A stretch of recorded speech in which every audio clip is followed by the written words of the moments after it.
Diawali semangat untuk membangun tanah Sulawesi Utara, infrastruktur merupakan penggerak roda perekonomian. Pembangunan Tol Bitung Manado adalah momen yang tepat guna untuk merangsang pertumbuhan distribusi ekonomi, investasi, impor, dan ekspor. Besarnya cita-cita untuk membangun Tol Bitung Manado ini terlihat dari bagaimana semua pihak yang terlihat bahu-membahu bergerak bersama, berkarya sepenuh hati dan sepenuh kekuatan untuk membangun Indonesia maju. Namun, perjalanan ini tidak semulus yang diperkirakan.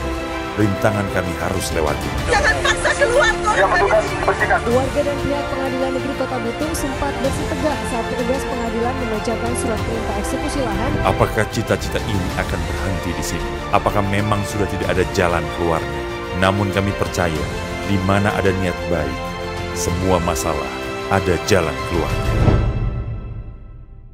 Proyek Tol Manado Bitung adalah proyek strategis nasional yang menghubungkan antara kota Manado dengan kota Bitung, di mana kota Bitung merupakan pintu gerbang ekonomi dari seluruh Sulawesi Utara sampai dengan Gorontalo. Proyek Tol Manado Bitung ini merupakan proyek investasi bersama antara PT Jasa Marga, PT PP, dan PT Wijaya Karya, di mana owner di sini adalah PT Jasa Marga Manado Bitung dan supervisi adalah PT Buana KSO. Total panjang proyek Tol Manado Bitung adalah sepanjang 40 kilo, di mana terdiri dari dua seksi. Seksi 1 terdiri dari seksi pemerintah APBN dan juga seksi loan, sedangkan untuk seksi 2 sepanjang 25 kilo dan juga terdiri dari dua simpang susun. Nilai kontrak seksi 2 yang dikerjakan oleh PP adalah sebesar 2,8 triliun. Proyek ini direncanakan tuntas di akhir tahun dan dimanfaatkan oleh masyarakat Sulawesi Utara. Total SDM dalam pengerjaan proyek ini terdiri dari hampir 1.000 tenaga kerja dan karyawan yang tersebar dalam kontraktor induk maupun subkontraktor. Tol ini ditargetkan akan selesai di akhir tahun 2020 sehingga dapat dimanfaatkan oleh masyarakat Sulawesi Utara. Oleh karena itu, kami tim proyek Tol Manado Bitung berjuang dengan keras sebagai garda terdepan untuk menyelesaikan proyek Tol Manado Bitung sesuai dengan target dan dimanfaatkan oleh masyarakat sekitar. Di proyek ini merupakan proyek design and build. Proyek ini sudah berkontrak pada tanggal 1 November 2016, sedangkan untuk desain sendiri itu sudah ada SPMK desain pada tanggal 14 November 2016. Dalam perencanaannya, proyek Tol Manado Bitung ini bekerjasama dengan beberapa konsultan perencana, antara lain adalah PT Disiplin Konsul, selain itu ada PT Maratama Cipta Mandiri. Dalam penyelesaian vendor yang kita pakai di proyek Tol Manado Bitung ini, kita bagi menjadi dua, ada vendor non-Z dan vendor Z, di mana vendor Z itu adalah untuk beberapa pekerjaan upah, material, dan juga BTL, sedangkan untuk vendor non-Z itu lebih banyak ke subkon dan material yang volumenya besar. Dalam prinsipnya untuk dua kategori itu, non-Z maupun Z, kita pakai penyelesaian dengan sistem bocal dan BMB, di mana bocal itu adalah bahan, orang, cara, alat, dan lingkungan, sedangkan BMB adalah biaya, mutu, dan waktu. Di proyek Tol Manado Bitung ini, kita memakai ada beberapa aplikasi yang cukup membantu. Di antaranya untuk modeling struktur itu kita pakai Tekla, SketchUp, untuk pekerjaan tanah kita pakai Civil 3D, ada InfraWorks, di mana kesemuanya itu nanti akan kita sinkronkan dalam satu program lagi, yaitu Navisworks untuk schedule, untuk perencanaan jadwalnya.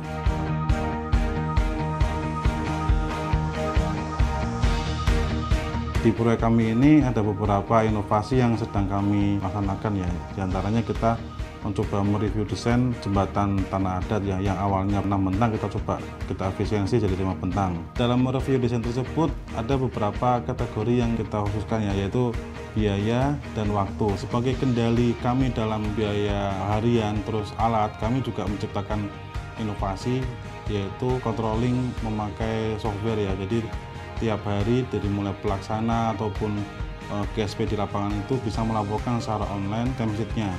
Jadi timesheet online ini sangat berguna bagi kami, ya. Jadi bisa tiap hari dari induk bisa langsung update, mungkin besok harinya, dari mulai jam kerjanya, akhir kerjanya, termasuk pelaksananya di lapangannya apa saja. Untuk pekerjaan Y-nya Tol Manado Bitung meliputi cut, unveil, rigid, aspal, saluran, dan pelengkap jalan. Total volume cut and fill itu adalah kurang lebih 10.900.000 meter kubik. Untuk mengejar target produksi cut and fill, kami membawa 4 sub, yaitu LMA, PT Presisi, BCA, sama sublokal yaitu STM. Untuk pekerjaan rigid, baik dari main road maupun dari akses Kauditan, Danau Udu, bahkan sampai di ending point itu kurang lebih 174.500 meter kubik. Untuk mendukung produksi rigid, kami menggunakan 4 batching plant, yaitu PP Presisi sendiri, Urban, sama PUB. Sementara Wirjen itu ada 2 dari Presisi, yaitu SP64 sama 500. Yang masih menjadi kendala di sini adalah galian batu.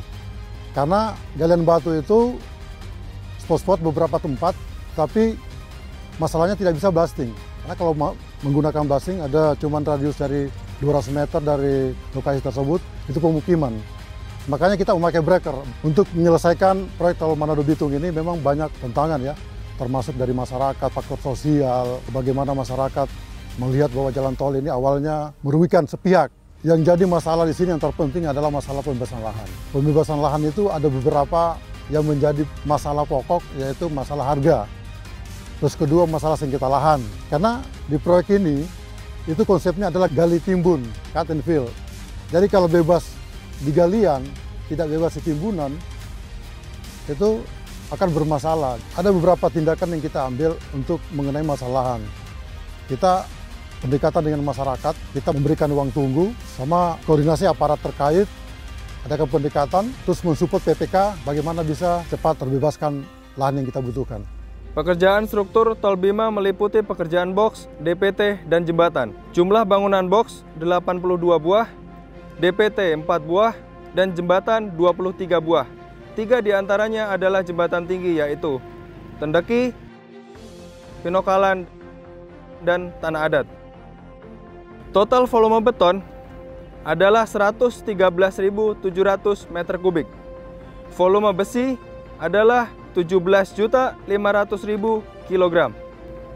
Untuk mengejar target produksi, kami mendatangkan pekerja sejumlah kurang lebih 500 orang serta alat-alat berat seperti kren dan eksavator. Untuk menjaga quality dan safety, saat bekerja kami melakukan induction, TBM, training, dan mock-up. Tantangan yang kami hadapi adalah yang pertama, pekerjaan beresiko tinggi, di mana jembatan Tendeki memiliki tinggi pier 55 meter, jembatan Pinokalan memiliki tinggi pier 45 meter, dan jembatan Tanah Adat memiliki tinggi pier 35 meter, di mana kondisi tersebut mewajibkan kami harus berkoordinasi, berasistensi juga kepada pihak KKJTJ dan pihak Komite K2 Kementerian Pekerjaan Umum. Tantangan kedua yang kami hadapi adalah kondisi geografis yang ekstrim, di mana kontur yang curam, RO yang terbatas, dan akses yang sulit membuat kami harus memutuskan alat-alat yang dipilih untuk melakukan konstruksi di lokasi tersebut.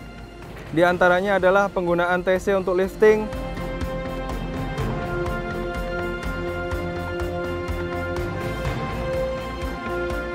launcher untuk erection, dan juga penanganan warga, akses sekitar yang harus kita sewa dan harus kita hire sehingga melancarkan pekerjaan kita. Tantangan ketiga adalah jembatan Tanah Adat, di mana jembatan Tanah Adat yang berada di Pinokalan merupakan jembatan yang bersinggungan dengan mata air Keramat. Pekerjaan jembatan Tanah Adat terhenti dikarenakan dari pihak PP harus menyiapkan rekomendasi teknis sebagai dasar kita untuk melanjutkan pekerjaan jembatan Tanah Adat. Kondisi tersebut memaksa kita harus merubah desain dari bentang 40 meter menjadi bentang 60 meter untuk menghindari mata air Keramat. Hal terakhir yang harus kita lakukan adalah sosialisasi kepada warga, akan tetapi hal tersebut masih tertunda dengan kondisi COVID-19. In the coronavirus pandemic. Fighting the virus on the front line. 완치가 되고도 세계적 나이류 aturan larangan mudik PSBB. penyebaran COVID-19. mudik, semuanya akan kita larang. Di masa ini kita diuji, menghadapi pandemi di tengah resiko profesi, terpisah jarak dengan mereka yang dikasihi, terbendung rindu dari mereka yang dicintai. Namun, kami lakukan ini karena lebih baik mementingkan kehidupan banyak orang. Hai, Mas bilangin itu ya ke Dejaim kalau ayah nggak pulang untuk lebaran ini. Jadi mungkin bisa pulangnya bulan depan, ya? Iya, nggak apa-apa. Yang penting kerjanya hati-hati di sana. Iya, tetap semangat kok ayah di sini. Mama di sana juga dijaga Dejaimnya, sehat-sehat di sana, baik-baik ya. Iya. Iya, ya udah kalau gitu, Mas. Assalamualaikum. Waalaikumsalam. Love you, Mas. Love you too. Perjalanan memang tak selalu lancar. Badai pandemik menerpa seluruh dunia. Pergerakan seolah ditentang semesta. Tapi menyerah bukan pilihan. Aturan dan anjuran pemerintah selalu dilaksanakan. Dengan menjunjung tinggi profesionalitas kerja, pekerjaan tetap berjalan. Kami tetap semangat untuk bekerja, berdedikasi tinggi, mencapai setiap tujuan kami. Semangat kami takkan luntur. Perjuangan ini harus terus dilanjutkan sampai tujuan berhasil kami raih. Dengan hadirnya tol Manado Bitung di wilayah Sulawesi Utara, diharapkan meningkatkan jalur distribusi, peningkatan dari segi ekonomi, dan juga nantinya meningkatkan taraf hidup bagi seluruh warga di Sulawesi Utara. Untuk seluruh tim proyek tol Manado Bitung, tetap semangat, tetap berjuang. Kita yakin dengan kerjasama, dengan teamwork yang kuat, kita pasti selesaikan proyek tol Manado Bitung. Kita tunjukkan kita adalah garda terdepan pembangunan Republik Indonesia dari Indonesia Timur. Juara PTPP, Empowering the Future. Tangan menjabat melekat erat. Kita sahabat dalam satu semangat. Bersatu bersama kita berdiri. Di dalam misi membangun negeri. Badai apapun kita lalui. Demi membangun Ibu Pertiwi. Saat rindu mendekat, bayang wajah melekat. Sana sini harapan, perasaan berdekatan. Tak seperti biasa, tapi semua rasa kita pasti bisa.